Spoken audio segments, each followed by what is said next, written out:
গতকালকে নিউজটা দেখছিলাম, পুরো রমজান মাস প্রাথমিক ও মাধ্যমিক স্কুল বন্ধ রাখার নির্দেশ হাইকোর্টের।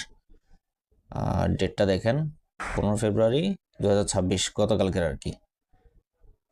নিউজটা দেখে খুবই ভালো লাগছিল, কিন্তু আজকে নিউজ পাইলাম এটা রমজান মাসে হাই স্কুল, প্রাথমিক স্কুল না, হাই স্কুল বন্ধ রাখতে হাইকোর্টের আদেশ স্থগিত।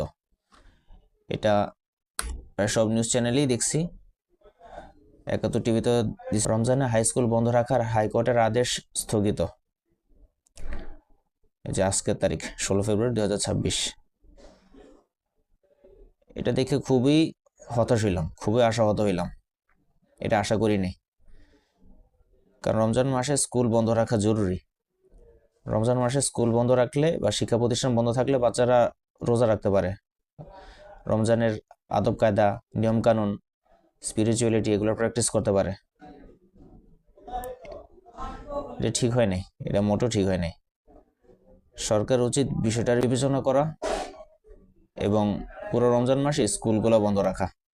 Thanks for watching.